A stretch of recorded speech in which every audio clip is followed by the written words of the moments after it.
Abunzu ka nna amunu Agwu Anajemba Joseph Mmaduekwuluonu Ogbu Agwu asemo ichilora ndị ichie benna unu bịa lie nri n'aka m nwa ga abụ n'uwo Chibuzo nwa nwoye Egwu ọnwa abụ wee si Agwu Joseph mmadụ na-ekwe nzu tụọnụ nzu na-eke ise tụọnụ n'oyi ise tụkwanụ n'ala ise tụọnụ na nkwọ ise emeghe n'ụzọ ka iwe ọma bata maka na obu wetebe akụ ụmụnne rijuo abụọ zọwa na anyị ndụ gwọba na anyị ọya ise gwọkwuonụ ndị ọra na-abata ise ka ịgọkọle mkpa nwoke meelụnụ nwoke ise mkpa nwaanyị meelụ nwaanyị ise ndụ na-achụ anyị sị m ụnụ chụwara ndụ maka na achụ nwa ọkụkọ nwa ada nwa ọsọ ise ka ịgọkọle anyị na-agọkwulu ma ndị n'obodo oyibo ndị anyị na-alụ ụlọ ọrụ asị nkawa ketewe oke iwe ọma ise ma ọya nwoke bụ onye nke anyị ji eji n'obodo oyibo dịka ọnụ ka afọta New Delhi na India na ọ ikpe do na 9 Septemba ọnwa ọzọ na 9 na ọnwa ọzọ ka emeghe discharging and acquitted ise ka ịgọkọle unu meghe anya bụ ụzọ na o nwekwa ọya nwoke ọzọ ejikwa ikpe na London na US na na-ekpe ikpe na US asị nke unu tiwekwu ụzọ ka ya bụ ikpe ahụ a na-ekpe ka o tụlụ ugwu ise biko nụ n'ọya ruru anyị na unu na-ayọkwa unu ndị niile bụ ndị anyị na-alụkwala ọlụ mgbe n'isi anyị enwe na onwe anyị bụ ndị unu nwe agwụ unu tibola anyị ka anyị dụ mma onye si ka unu do unu eme ihe ka ọ dụ mma onye si ka unu ghara ịdụ unu mara aka unu ga-enye onye ahụ maka na onye agwalụkwe agwụ ọzọ wee sị na ọ sita dịwa mma na ọ dịwalụ gboo ise ka ịgọkọle ọzọ Igbo ndụ Agwu Ikwunnem wee sị na ọ n'ọgbọ ka nna kpọpụ na-amụ ụlọ ozu n'ọgbọ sị na ọgbọ ise ahịa ọma bịara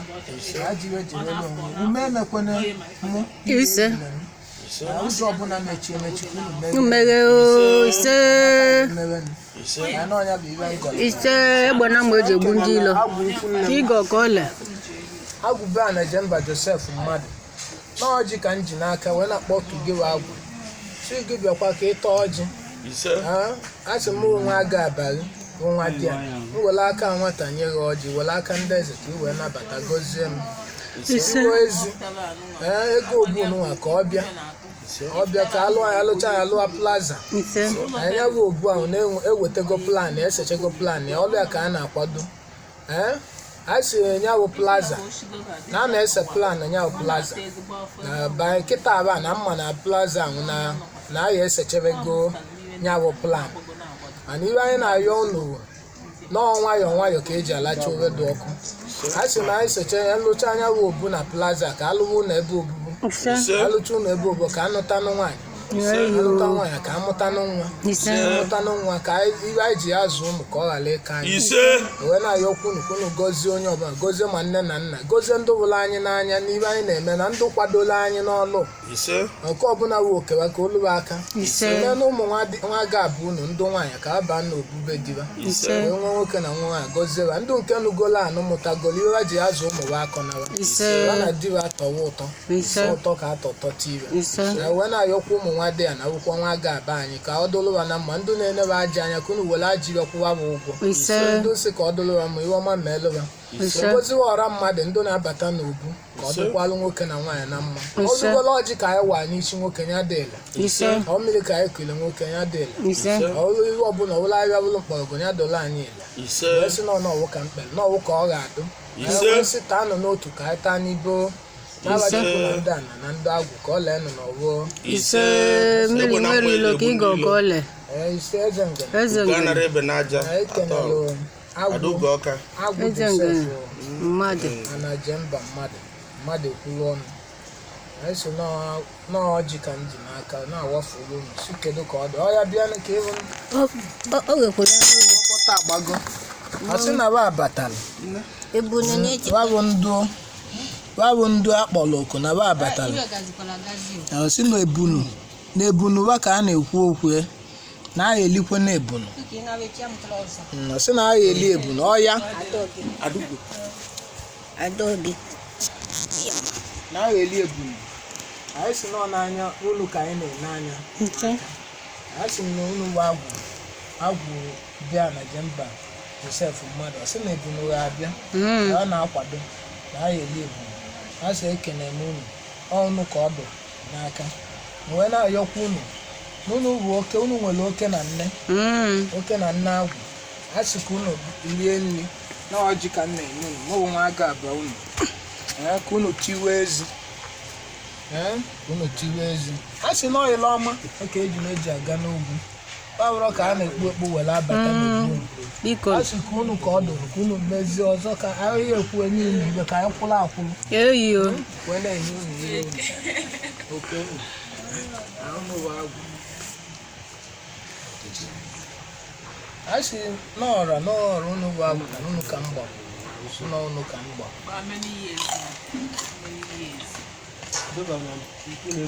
ndị ọmalụ ka esi eme ndị ọzọ ya ata gị ka ọsọ mụ na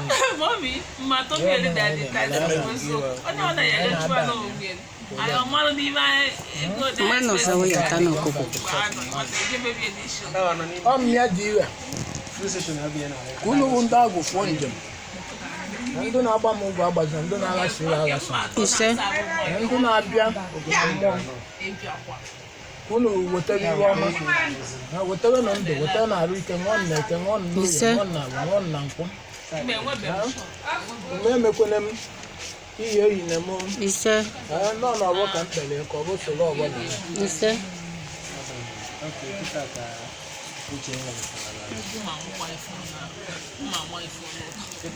nke ibe atụ na ịga ọkọ ole eze mmụọ ndị ọkụkọ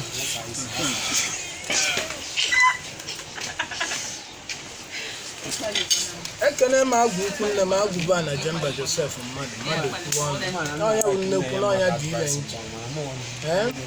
nnekwu dị ire nji wee si nnekwu na-enye ka ime m nnekwuo m oke gwa ndị ilo arụ ọhụhụ ya na anya isi m nakwuo n'isi ndụ ezinụlọ ma ndị ụmụnna anya wee si na ekpele eke oye awọ nkwọ esele nkwu n'ọwụ ka ọ ga-adụrụ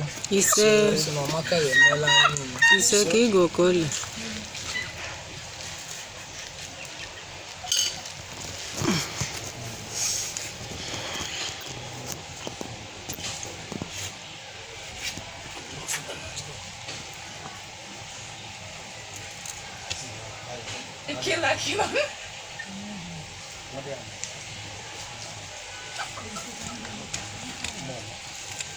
Jeno kwa agwụ anyị si iwe ọma okuku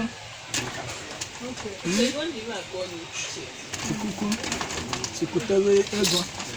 onye ọbụla bịa na ọgwụ ọbụla agwọ n'isi nwoke ọgwụ ọbụla agwọ n'isi nwa nke ọgwụkwụ n'isi anyị enwe na onwe anyị anyị si ka unu mebirie n'ọgbọ ka anyị ji kpee ọgbọ ka o ji ya dị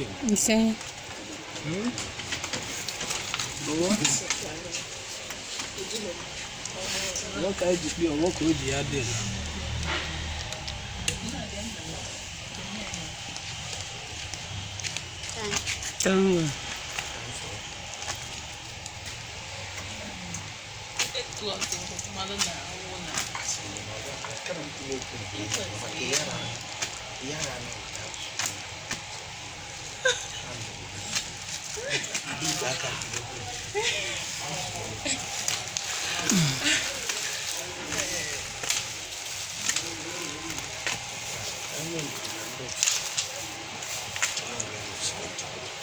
ekele m unu ndị agwụ si na ekele m unu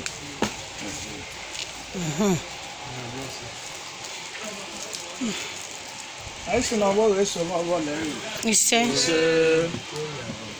esi na ọrụ adịghị otu isi ya na-eme ụwa ise ọkụ mere mmiri nwere